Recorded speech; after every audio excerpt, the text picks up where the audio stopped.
नमस्कार दोस्तों, आज हम बात करने वाले हैं विजय देवरकोंडा की बहुप्रतीक्षित फिल्म किंगडम के टीजर की, जो हाल ही में रिलीज हुआ है और जिसने दर्शकों के बीच जबरदस्त उत्साह और चर्चा मचा दी है। तो चलिए विस्तार से जानते हैं इस दमदार टीजर के बारे में, जिसने फिल्म प्रेमियों को अपनी ओर खींच लिया है।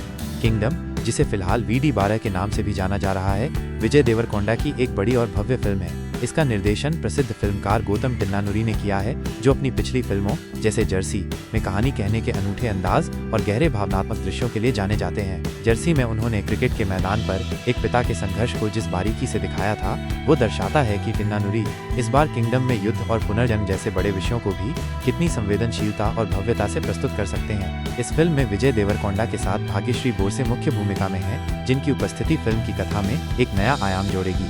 फिल्म का संगीत अनिरुद्ध रविचंद्र ने दिया है, जो अपने हिट म्यूजिक ट्रैक्स और बैकग्राउंड स्कोर के लिए जाने जाते हैं, जिन्होंने जवान और विक्रम जैसी फिल्मों में भी शानदार संगीत दिया है। अनिरुद्ध का संगीत न केवल दृश्यों को शक्ति प्रदान करता है, बल्कि कहानी की भावनात्मक गहराई को भी बढ़ाता है। टीजर की शुरुआत में ही आग की लपटें, युद्ध भूमि और ब्रिटिश ईस्ट इंडिया कंपनी के जहाजों की झलकियां दिखाई देती हैं, जो इस फिल्म के ऐतिहासिक और युद्ध आधारित विषय को स्पष्ट रूप से दर्शाती हैं। ये दृश्य फिल्म के बड़े पैमाने और प्रोडक्शन क्वालिटी को दिखाते हैं। उदाहरण के लिए जहाजों का जलना या युद्ध के मैदान में धूल का गुबार, ये सभी एक बड़े युद्ध के माहौल को दर्शाते हैं। टीजर में विजय देवरकोंडा का नया और दमदार अवतार देखने को मिलता है। उनका किरदार एक ऐसे योद्धा का है जो पुनर्जन्म लेकर अपने लोगों के लिए लड़ने वाला है। ये कहानी केवल युद्ध और बलिदान की नहीं, बल्कि नेतृत्व और एक बड़े साम्राज्य की स्थापना की भी है, जिसकी झलक टीजर में साफ दिखाई देती है। विजय का ये नया लुक, जिसमें वह लंबी दाढ़ी और गहन भावों के साथ दिख रहे हैं, निश्चित रूप से उनके प्रशंसकों को हैरान करेगा और उन्हें एक बिल्कुल अलग अवतार में देखने का अनुभव देगा,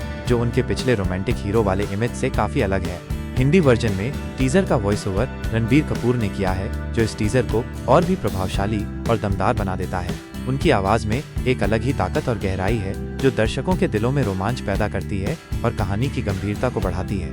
जैसे ब्रह्मास्त्र में रणबीर की आवाज ने फिल्म के माइथोलॉजिकल पहलू को एक नई ऊर्जा दी थी, ठीक उसी तरह यहाँ भी उनकी आवाज किंगडम के ऐतिहासिक और पौराणिक तत्वों को जीवंत करती है। रणबीर कपूर का जुड़ाव इस फिल्म को हिंदी बेल्ट में भी एक बड़ी पहचान देगा और दर्शकों के बीच उत्सुकता बढ़ाएगा।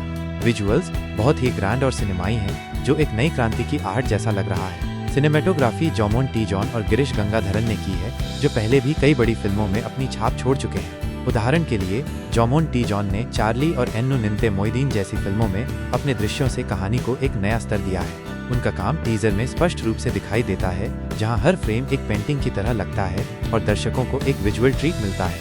अनिरुद्ध रविचंद्र का बैकग्राउंड स्कोर इस टीजर का एक और बड़ा आकर्षण है, जो कहानी की गहराई और थ्रिल को बढ़ाता है। उनका संगीत दृश्यों को और भी शक्तिशाली बनाता है, जिससे दर्शक कहानी में पूरी तरह से डूब जाते हैं। ठीक वैसे ही जैसे जवान या विक्रम के एक्शन सीन्स में उनका संगीत दर्शकों को सीट से बांधे रखता है। टीजर से पता चलता है कि यह फिल्म पुनर्जन्म, युद्ध और सत्ता संघर्ष की कहानी है। विजय देवरकोंडा का किरदार एक ऐसे योद्धा का है, जो अपने लोगों के लिए लड़ता है और इतिहास को बदलने की कोशिश करता है। फिल्म में कई लेयर्स दिखाए गए हैं, जैसे कि ट्राइबल कम्युनिटी, जेल की सीन और युद्ध की क्रूरता। यह दर्शाता है कि फिल्म केवल एक्शन तक ही सीमित नहीं है, बल्कि इसमें गहरी भावनात्मक और सामाजिक परतें भी हैं। उदाहरण के लिए आदिवासी समुदाय का चित्रण संभवतः फिल्म के नायक के सांस्कृतिक जुड़ाव और उसकी जड़ों को दर्शाएगा, जबकि जेल के दृश्य उसके संघर्षों और बलिदानों को उजागर करेंगे। युद्ध की क्रूरता को दिखाना यह भी बताता है कि फिल्म यथार्थवादी दृष्टिकोण अपनाएगी। फिल्म की कहानी भले ही पुरानी पुनर्जन्म की थीम पर आधारित हो, लेकिन इसका प्रस्तुतिकरण और विजुअल्स इसे अलग बनाते हैं। यह फिल्म 2 पार्ट्स में रिलीज होगी, जो कहानी की विशालता और निर्देशक के बड़े विजन को दर्शाता है। यह दर्शकों को एक लंबी और विस्तृत कहानी का अनुभव देगा, जिससे वे पात्रों और घटनाओं से और भी गहराई से जुड़ सकेंगे। 2 भागों में रिलीज होने का निर्णय अक्सर बड़ी कहानियों के लिए लिया जाता है, जैसा कि बाहुबली या KGF जैसी फिल्मों में देखा गया, जहां कहानी को पूरी तरह से विकसित करने के लिए अधिक समय और स्क्रीन स्पेस की आवश्यकता होती है। देवरकोंडा का यह अवतार उनके करियर का एक नया मुकाम साबित हो सकता है। पिछले कुछ समय में उनकी फिल्में बॉक्स ऑफिस पर उतनी सफल नहीं रही हैं, जैसे लाइगर या खुशी, लेकिन किंगडम उनके लिए एक बड़ी वापसी का मौका है। इस फिल्म से उनके करियर को एक नई दिशा मिल सकती है और वे एक बार फिर बड़े स्टारडम की ओर बढ़ सकते हैं, क्योंकि ये एक अलग शैली में उनकी क्षमता को प्रदर्शित करेगी। रणबीर कपूर की आवाज ने हिंदी टीजर को एक अलग ही पहचान दी है, जिससे ये टीजर और भी यादगार बन गया है। उनकी आवाज का प्रभाव ऐसा है कि दर्शक फिल्म के लिए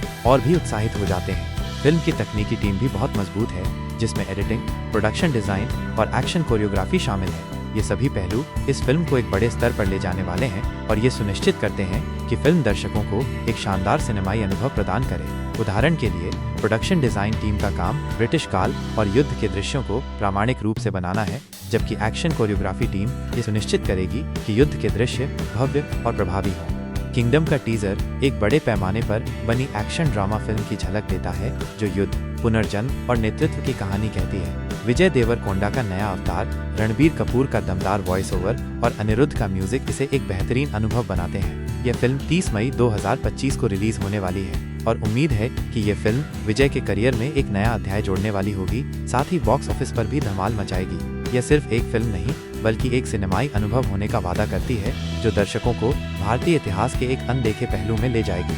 क्या आप भी इस महाकाव्य फिल्म को बड़े पर्दे पर देखने के लिए उतने ही उत्साहित हैं जितने हम हैं? कमेंट करके हमें बताएं।